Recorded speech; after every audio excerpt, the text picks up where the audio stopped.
It's a mean world out there. And it's a mean rage.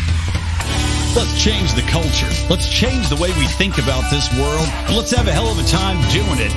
Welcome to Mean Age Daydream, a home for comedy, a home for some politics, and a daydream of a world that doesn't suck. I'm Brian McWilliams. Welcome to this mad world.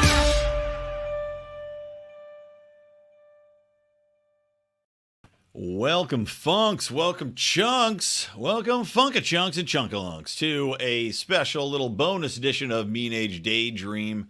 I want to do a little special Friday edition here because I saw that Scott Adams, who of course is the creator of Dilbert, who had had notoriety before the Trump era, but really shot to the forefront of, I guess, comic drawing personalities that were now involved with politics because he was an avid Trump supporter. He argued for the two-movie theory insofar as how people regard media they're taking in, how they view the world, especially how they view Donald Trump. Because his theory was that people are looking at the objective reality through lenses that are so colored and so have been so aggravated by Trump that it's like they've got sand in the lens, you know, to the point where they literally cannot comprehend reality in an unbiased fashion and are watching through one lens a reality in which Donald Trump is a complete evil. Everything he does is spun a very specific and certain way, which of course we saw play out empirically with the media coverage that Donald Trump received. And again, not to defend Donald Trump. I don't think Donald Trump was a great president. I think he did a lot of heinous things. But at the same time, the treatment he received was ridiculous. The reactions from people on the left were ridiculous. And to a certain extent, so was the adoration from the right. But to Scott Adams' point, there were two different realities playing out and a little in the way of objectivity. So he got vaulted to the forefront of many people's hate lists on the left-hand side of the sphere. Of course, many people in the political comic realm or in the comedic realm as far as just general humor, and especially when it comes to drawing comics. And it's funny I'm saying this as I cut my hand and have a drawing of Daffy Duck on a Band-Aid because I grabbed the wrong Band-Aid from the cabinet and put on one of my kids' Band-Aids. But many people that are in that comic drawing world, and of course, the newspaper world at large, are exceptionally left-leaning. They will say that they are unbiased, especially those in the news media, even though a recent poll did reveal that some 60 to 65% of journalists thought that news should not, these are journalists, should not be reported in a straightforward, unbiased manner, because obviously the world is too important to simply give people news. They have to put their spin on it. But Scott Adams became a very high priority on the hit list because of his outward support of Donald Trump, his outward support of some conservative values, and his now extension of that into Dilbert. Dilbert, of course, one of the most popular comics of all time. It's up there as far as being an iconic status with Garfield, up there with The Far Side, even though The Far Side's my absolute favorite, but is up there and longer running, up there with Calvin and Hobbes. You know, it's up there with all of these different forms of comic art, your Sunday funnies, paper art that have been around for so long that they are ubiquitous throughout the common culture. They have become part of an everyday lexicon. You cannot say the word Dilbert without somebody immediately thinking of the character and knowing exactly what you're saying. And he was feted for a very long time by the left as somebody that would skewer corporate culture. Look how idiotic these corporations are. Look how evil and stupid capitalism is. In these big corporations, they would laugh and send each other and rib each other in their technology bubbles as they tried to pretend that the New Yorker comics were funny at all. But Dilbert actually was funny. I would say very funny. Dilbert even had a cartoon show. It was so entertaining to many people. And to Scott Adams' credit, dude's been doing it for something like, it's got to be 25 years. I mean, shit. I'm a little over 40. And I think Dilbert was in the comic, pages in high school when I was going through high school. I graduated high school in 2002. I'm sorry, I graduated college in 2002. I graduated high school in 1998. And Dilbert was definitely in the paper. I mean, I remember when my dad would be going through the paper, I'd pull out the comics and look at the comics. Sophisticated intellect that I am. Dilbert was in there. And he's stuck with it, man.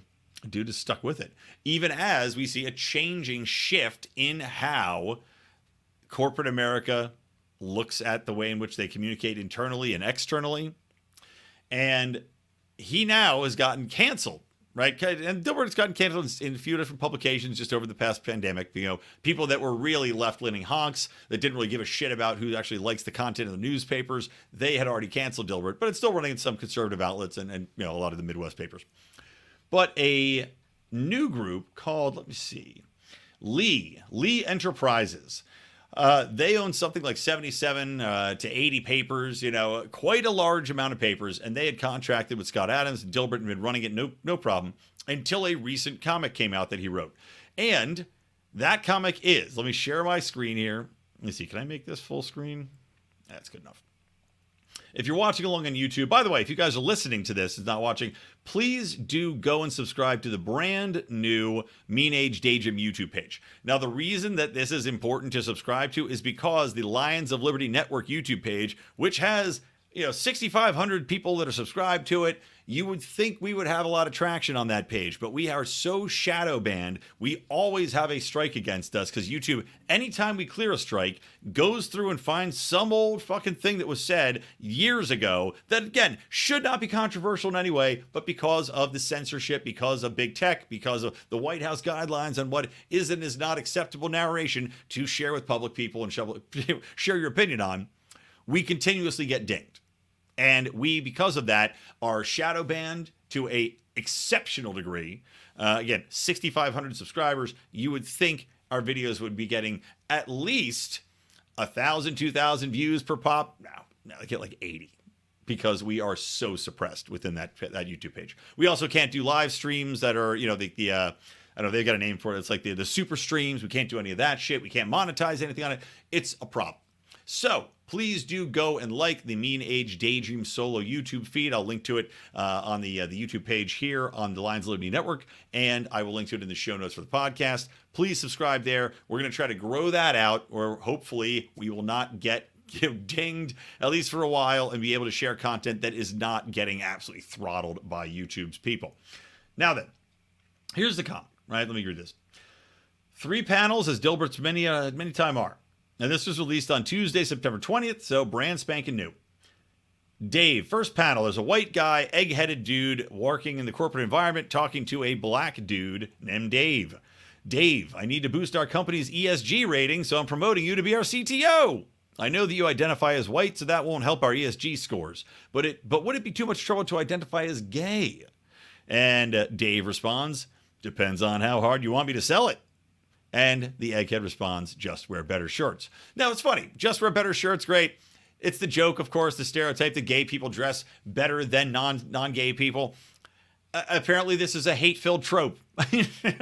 It seems complimentary to me, but apparently that's a hate-filled trope, and I'll get into that as reported by Towel Road, left-wing Towel Road publication, which accuses Scott Adams of using racial and sexual stereotypes from here through eternity.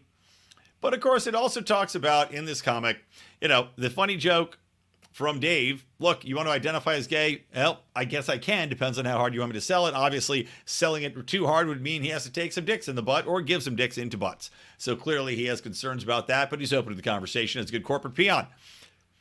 The reason that this is funny, though, is because it's showcasing just how ridiculous ESG scores have been. And if you know anything about ESG, you know that this emphasis on sustainability, on justice, on equality and equity throughout the corporate sphere is being shoved down people's throats because it is in a large way dictating what can be invested in, what can't be. You have government corporations that are pushing for only companies that have ESG scores to be invested in for all the corporate pensions. It plays out for vendors for government contracts. That is a massive amount of money. Yeah, should it be that much money? Fuck no, it shouldn't be. The government shouldn't have that much power. They shouldn't be giving out that many contracts. They shouldn't have that many vendors. And they shouldn't have that many people's pensions that we are all on the hook for. But that's the promise government makes to get the automatons into the machine that it can churn through. So Scott Adams is making fun of this. He's responding to the fact that there is so much woke in corporate. Obviously, these corporations only target that woke towards U.S. audiences, maybe in the UK and Europe. It doesn't happen in China. It doesn't happen for their Africa-facing operations.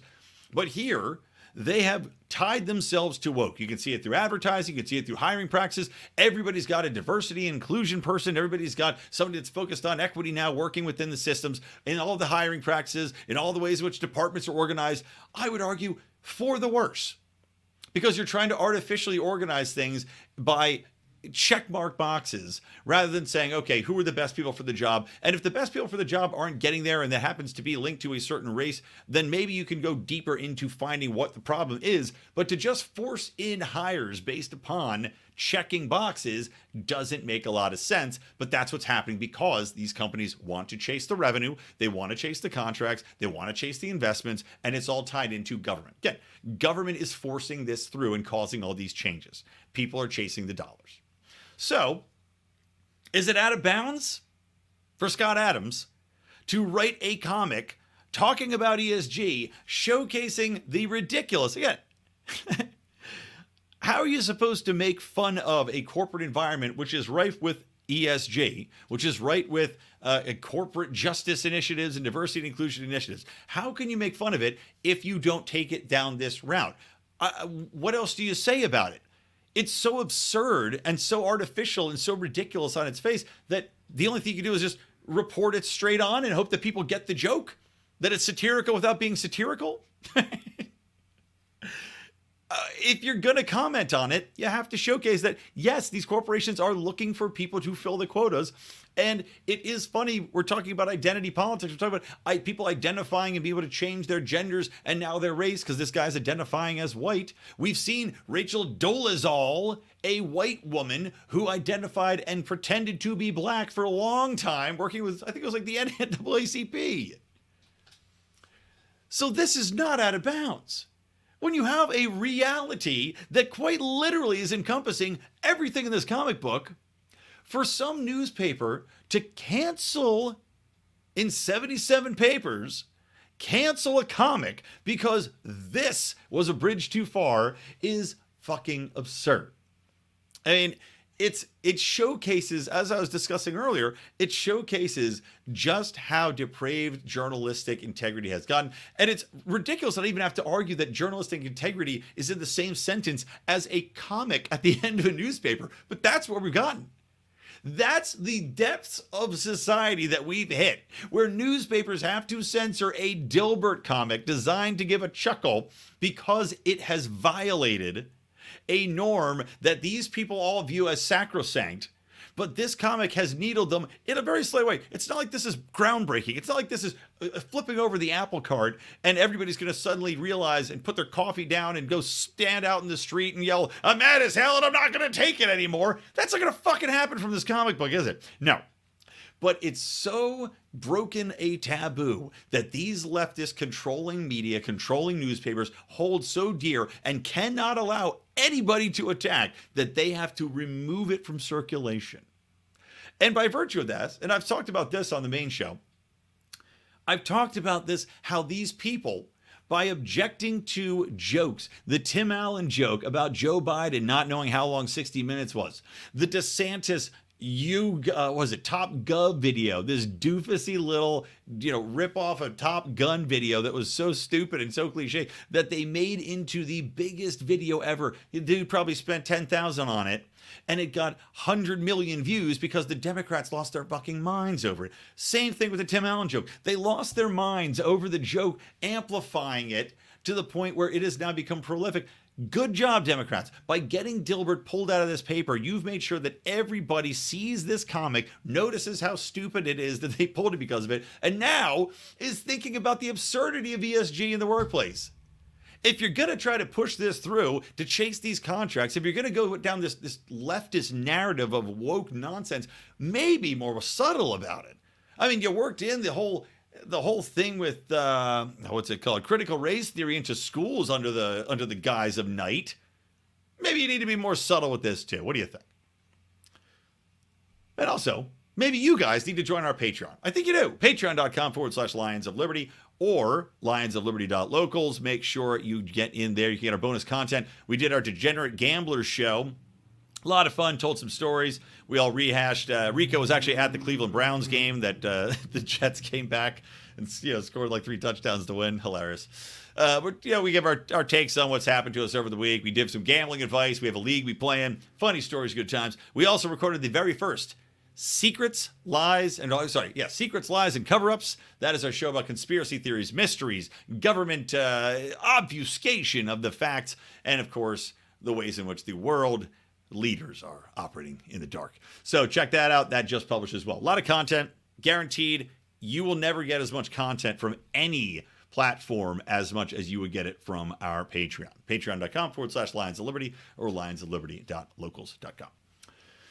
So let's hear what the, again, Scott Adams tweets about this, that he's dropped by 77 papers. Now it got reported, obviously, in a ton of outlets, many of which would happily dance on his grave. Some of which, like Fox News, bemoaned the fact that this was quite literally ridiculous, as I was speaking of.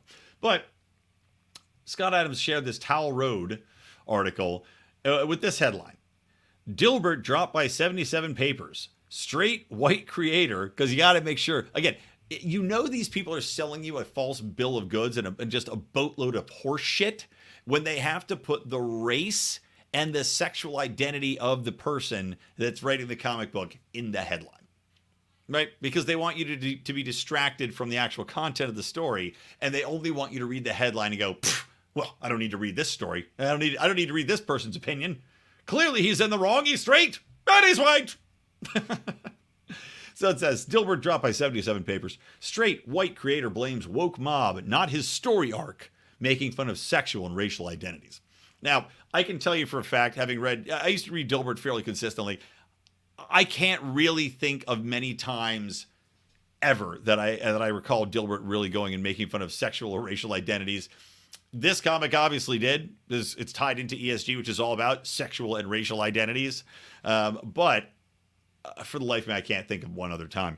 I'm sure they're out there. I'm sure, again, because Scott Adams does bring woke in the workplace into his comic book, which is about the workplace, I'm sure there is something about there. Maybe he did something about transgender bathrooms back in the day. Maybe he did something about hiring practices back in the day. I just don't know. But to say that it is a arc that he has to blame, he only has himself to blame before this arc, which makes it sound like he's writing a new version of All in the Fucking Family, is just a complete lie. So according to Adams, they quote him in this, which is what's funny about the headline, right? Okay, they're saying the Lee Media Company has almost nearly 100 papers throughout the United States. Anyway, Scott Adams says, it was part of a larger overhaul, I believe, of comics, but why they decided what was in and what was out, that's not known to anybody except them, I guess. According to Adams, goes on to say, hold on, I got to scroll down, sorry. All of the wokeness and anything that permeated from ESG, that stuff made its way into the business world, and then it became proper content for Dilbert, he told Fox News. The problem is that people see that even though it's a workplace-related joke, it's more about how they implement it. He told the outlet some newspapers noted concerns after receiving complaints. However, he was unsure if that played into newspapers dropping the strip. Now, these people, again, reported this. You hear his quote, right? Perfectly rational observation. But you hear his quote, and then you have to go, okay, so they gave this headline that his story arc is about racial and sexual stereotypes and whatever else. And then they give absolutely no background on it. They give no examples. All his strips are also available online, by the way. They link to no comic strips that have any other sexual identity or race-related commentary or jokes. They have his quote talking about why he included it, and yet still have the headline. 77 papers drop straight white creator because he says woke, but really because of a story arc of race and sex jokes.